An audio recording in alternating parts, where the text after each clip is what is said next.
Okay, great. Well, thank you, Randy, for the introduction, and thank you all for attending tonight. As Randy mentioned, we are just hoping to provide you with kind of an overview of the study that that we've begun working on, and talk a little bit about shallow lakes in general, and then just be available to answer questions you might have.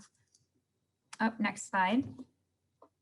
I'm going to start by introducing my team. So my name is Jana Kiefer, and I am a water resources engineer with Barr Engineering Company. And Barr does, in the 9 Mile Creek Watershed District, hires Barr to do a lot of their technical work, including working on this study.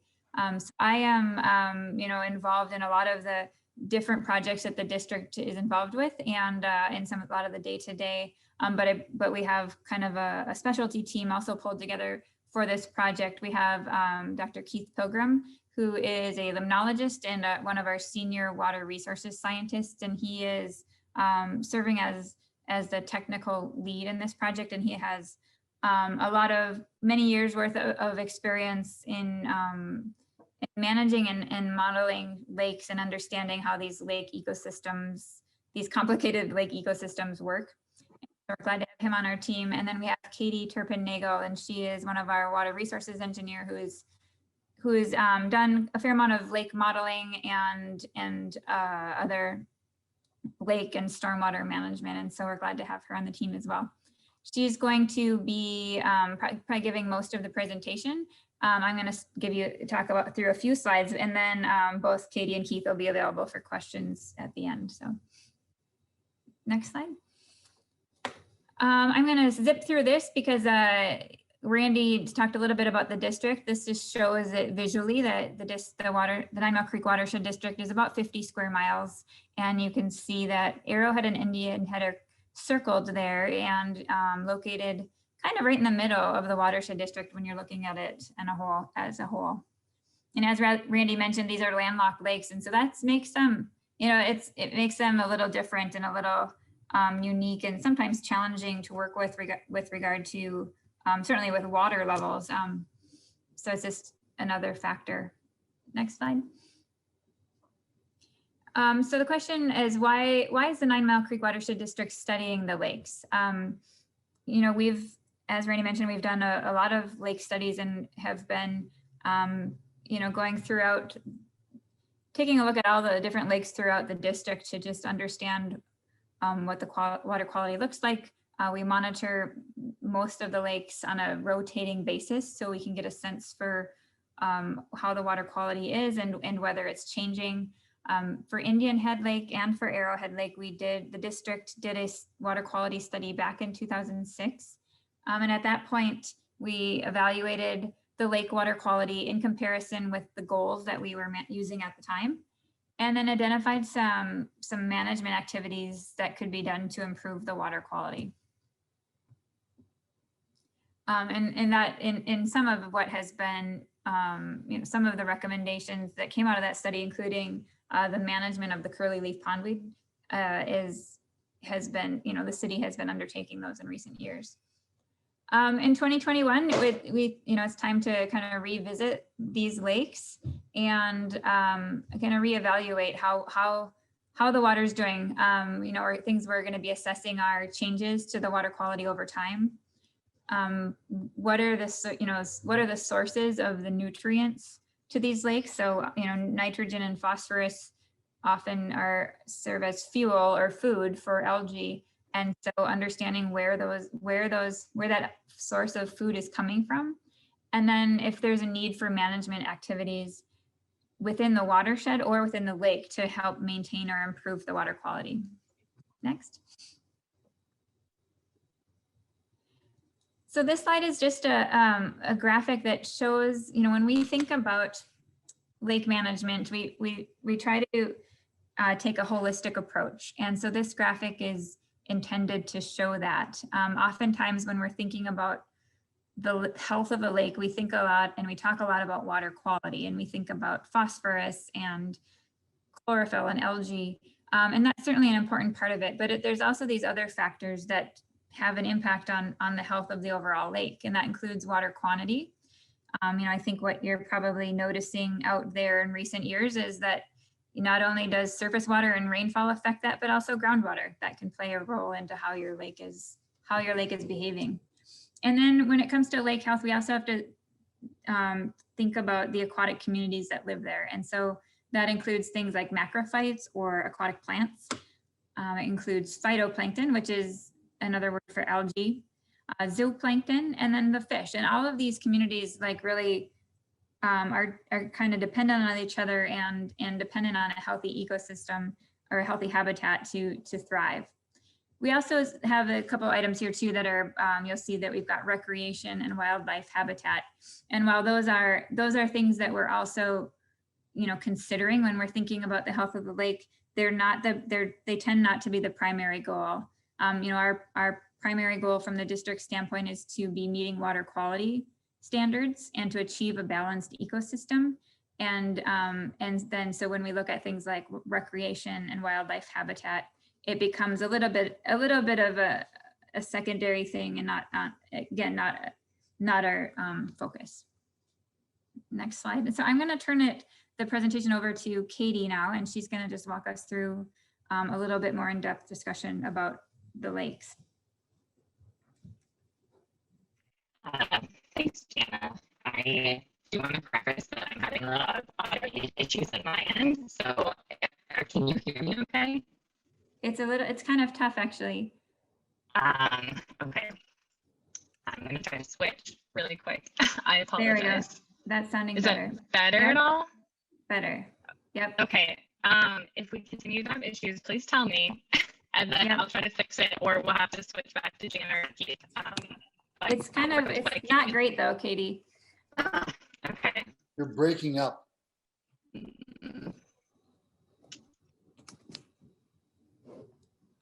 Trying to figure out how to change my audio settings while I'm in share mode. I think she's changing her audio settings here.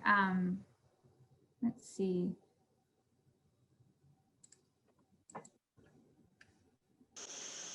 This was a lot more fun when we could do it in person. I know. I was thinking that same thing. It feels like soon, hopefully we'll be able to do these in person.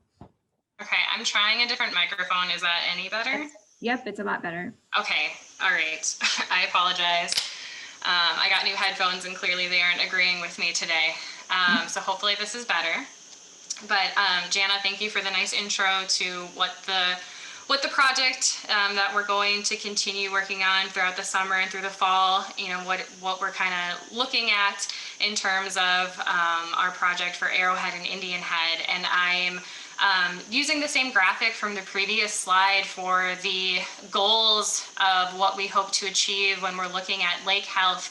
And many times what drives improving water quality and enhancing our aquatic communities has a lot to do with how our nutrients are balanced within the system.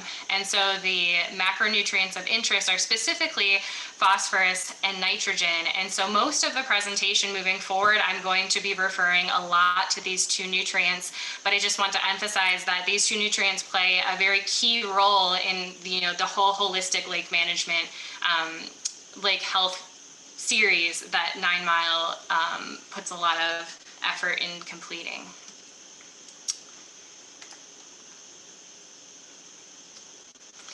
Okay, so I'm going to first start off with kind of a shallow lake 101 intro, just to make sure that we're all on the same level and we're understanding what goes into making a lake healthy, or on the flip side, unhealthy. And so where I'm going to start off with is, where do nutrients in the lake come from? And this is kind of just a little graphic that just kind of shows there's a lot of nutrients that are just incorporated in just general, like leaves and grass clippings and just general lawn runoff that can accumulate in our yards and in our streets and sidewalks. And then when it rains, all of this debris essentially gets washed into storm drains that flows through stormwater and then ends up in the lake. Another way that nutrients can also get into the lake is not just through storm sewer pipes, but it can also enter through overland flow. So I know that there are quite a lot of residential homes that surround Indianhead and Arrowhead. And so just any backyard area that accumulates grass clippings or leaves, that can wash into the lake as well.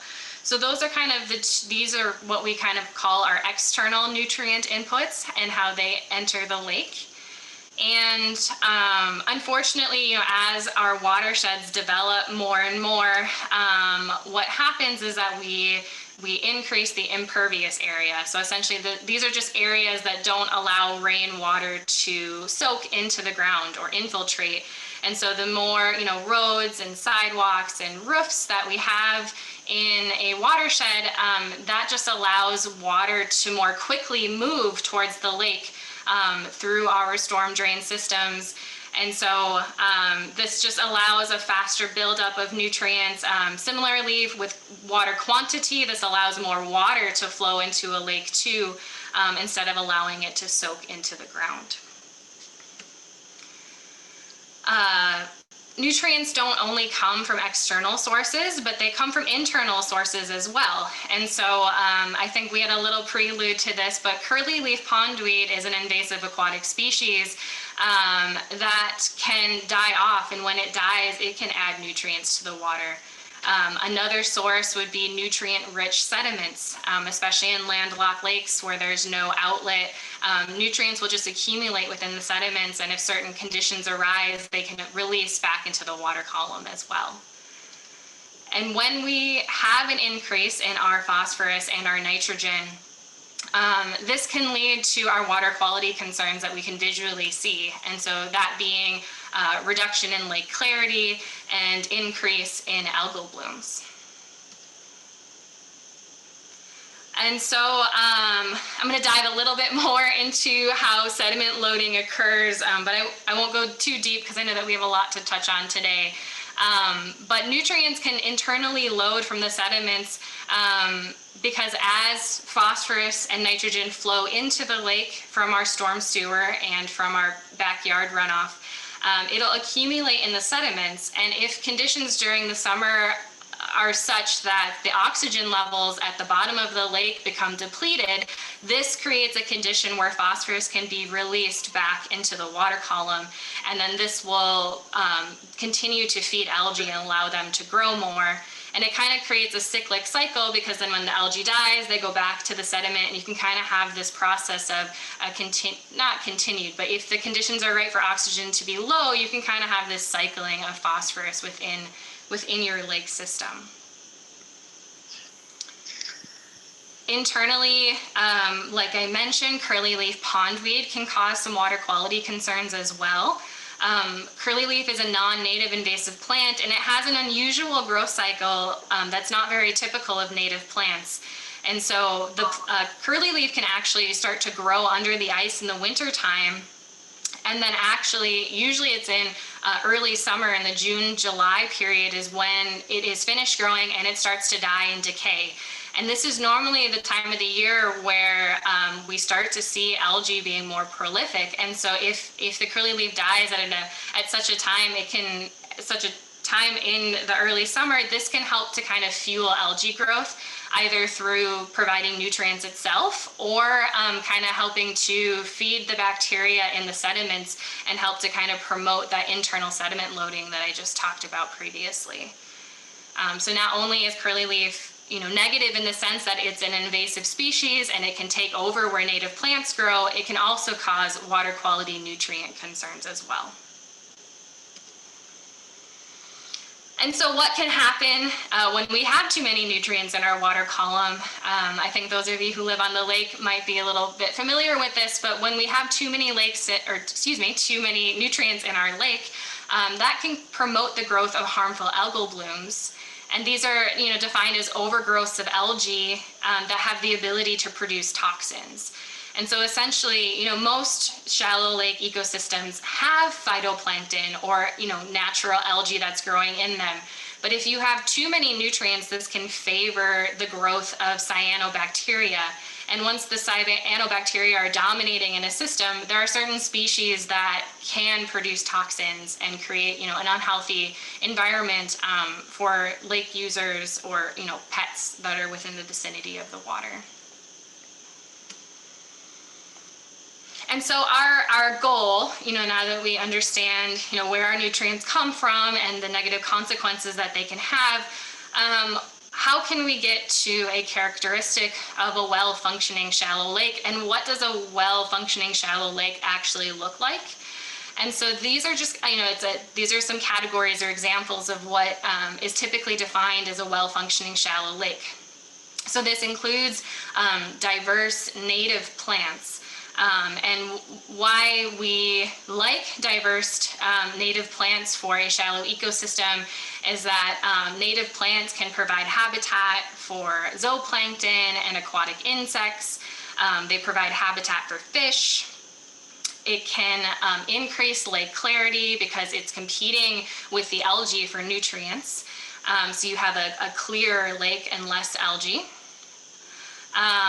And so that's, that's when, and also we want, a number of species. It's more healthy to have a number of species rather than, just a single species or just a few species. Another helpful, well-functioning shallow lake feature is having shoreline buffer zones. We touched on before that nutrients can enter the lake from, backyard runoff and overland flow.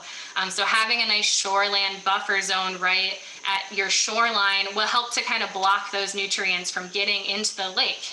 The leaf and debris will get, trapped in the shoreline buffer zone and help to feed, feed those plants at the shoreline instead of, feeding the algae in the lake. Other features for a well-functioning shallow lake are a balanced fishery, and tied with that is balanced zooplankton and phytoplankton. When you have a balanced food cycle, you have large fish eating the small fish, which eat the zooplankton, which eat the phytoplankton. When you have a balanced food cycle, it just creates a healthy environment in your lake and a healthy ecosystem. And so to get to there, there are a number of potential management scenarios.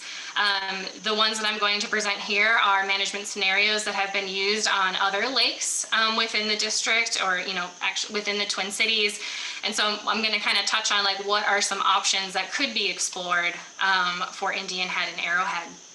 And so specifically the ones listed here are for in-lake management scenarios. So the first one being, how do we reduce that internal sediment loading? One way to do that is through doing alum treatments, which is a treatment that's applied to the lake and helps to bind phosphorus and helps it stay in the sediment instead of it being released into the water column. Promoting the healthy fishery, one way to do that is to have native diverse plants. It provides the habitat for them to spawn and for them to live in and feed in. It helps to keep fish healthy. And then another item that is currently happening on both lakes is aeration, especially aeration in the winter time. That can reduce the likelihood of winter fish kills and helps to sustain the fishery population.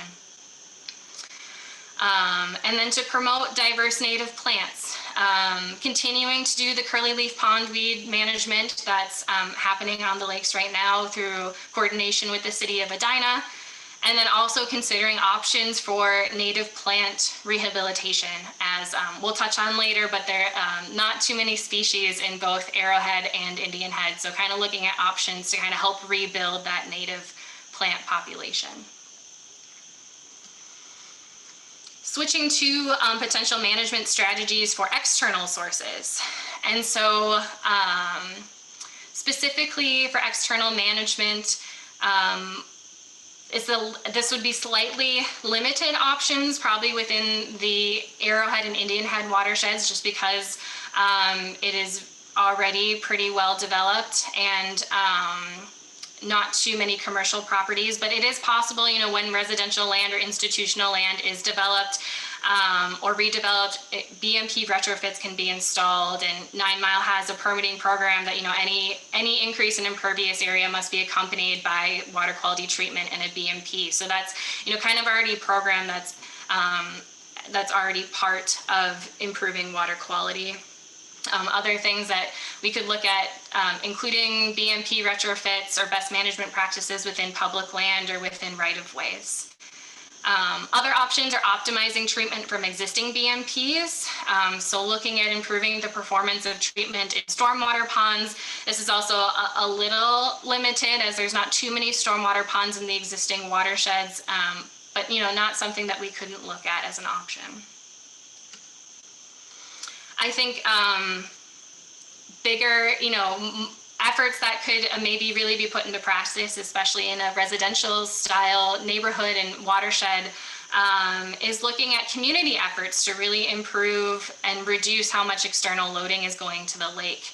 And so part of this is looking at routine street sweeping on public or private land, increasing those shoreline buffer zones to help trap nutrients from getting into the lake from backyards, reductions and optimization of fertilization within lawns and yards, doing shoreline restoration projects or having homeowners include rainwater gardens in their yards, and then also kind of promoting a big fall leaf cleanup or adopted drain program to get people aware of like how much just leaves in the street can really impact the water quality downstream.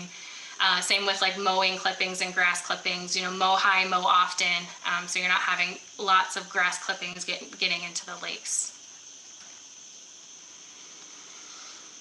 And so I touched a lot on kind of just general background information, Shallow Lake 101 management options. And so now I'm going to start diving into the specific details of Arrowhead and Indianhead Lake. And just the initial water quality data that we've started to look at the start of this project. And so the two plots right here show the water quality monitoring summaries for Arrowhead Lake. And these show two of the water quality parameters that the district samples for within these lakes. On the left is total phosphorus, and on the right is chlorophyll A. And what's the most important thing to gather from this plot is that the dashed line shows the dashed black line shows the Minnesota state standards for each of these variables, and anything like above that black dashed line would indicate that the lake is not meeting Minnesota state standards for a shallow lake. And so that would indicate that water quality conditions are poorer than what the standard states it should be. And we can see from these plots that total phosphorus has generally been above the state standards in 2004, 14, 19, and 20. And then similarly, we're pretty high in chlorophyll A in 2014 and 2020 as well. And then similarly, the same plots for Indianhead Lake. Quite an increase in the total phosphorus concentrations that were observed in 2019 and 2020. And then also, a similar increase above state standards for the chlorophyll A concentrations. And I should have mentioned this previously, chlorophyll A is an indicator of how much algae or growth is happening in the lake, just so that you better understand what that parameter is measuring there. And so as we discussed, high nutrients can lead to the conditions that can cause harmful algal blooms to proliferate, excuse me. So right here, this shows a graph of the blue-green algae measurements within Arrowhead Lake. So blue-green algae is another name for cyanobacteria or harmful algal blooms, just to kind of help tie it together. But we can see that, within 2014 and in 2019, but especially in 2020, there were accounts of blue-green algae to indicate that there was a low probability of adverse health effects. This does not indicate that the algae was for sure producing toxins, but this essentially indicates that the numbers of blue-green algae that were found within the lake could produce a situation where there's a low probability of adverse health effects. This graph right here shows similarly the blue-green algae counts within Indianhead. This is just for the year 2020. Prior to 2020, the blue-green algae counts in Indianhead were actually very low. So that's why you only see 1 year of data here for Indian Head. And it's in July, within the moderate probability of adverse health effects range, and didn't drop below the low probability until the middle of August. And so I just want to iterate that, if you see, or if you think that you see blue-green algae blooms, if you see harmful algal blooms, essentially, like, when in doubt, stay out of the water. I know that someone at the beginning of this mentioned that they haven't seen anybody swimming in the lakes in a while. But, like, when in doubt, stay out, stay away from the water. Don't let your pets near the water if you think that there could be a harmful algal bloom growing. Just kind of being aware and being more on the cautious side. Just because you see a blue-green algae growth doesn't necessarily mean it's producing toxins, but it's always good to stay on the safe side. And then this graphic right here is just a representation of 9 Mile Creek Watershed District's process for monitoring and analyzing blue-green algae growths. And so Indian Head and Arrowhead are, both part of the monitoring program for 9 Miles. So, and 9 Mile monitors phytoplankton just as part of the regular water quality monitoring routine. And so as we're looking at phytoplankton samples, if we see something that looks like blue-green algae, 9 Mile has a process for, setting up alerts and notifications to homeowners. Hey, Katie, this is Randy. Yes. If I could quickly jump in on that. Of So course. this process is for the lakes that we are routinely monitoring that year. So there may be lakes that aren't being monitored that year. And that's when the when in doubt, stay out comes into play. And the PCA has a very good fact sheets and a web page on blue-green algal bloom. So if you go to Minnesota Pollution Control Agency's website and search for, blue-green algal blooms or harmful algal blooms, HAB, that will give you quite a bit of education on the when in doubt, stay out and what a blue-green algal bloom looks like, because there's a lot of different algae, but blue-greens look like green paint being dumped in the water, as opposed to just duckweed or other organisms that live there. But anyway, I just wanted to let you know on that. No, thank you, Randy. Okay, and the last topic that I kind of wanted to touch on is looking at the plant species distributions within Arrowhead and Indian Head. So these plots here show the number of plant species that were recorded during delineation surveys within each of the lakes over time. And we can see that in 2020, the number of species in each of the lakes was quite low. In Arrowhead, it was two species, and in Indian Head, it was 3 species. The city has informed us that I know that there have in the past been management efforts to remove plants from the lakes. So just wanted to kind of touch on emphasis of native plants being a healthy part of a shallow lake. When light can reach the bottom, it's going to naturally grow these macrophyte, these plant species, and it's really indicative of a healthy lake. And so bringing these numbers back up would be a sign that the lakes are getting more healthy and more water quality sound.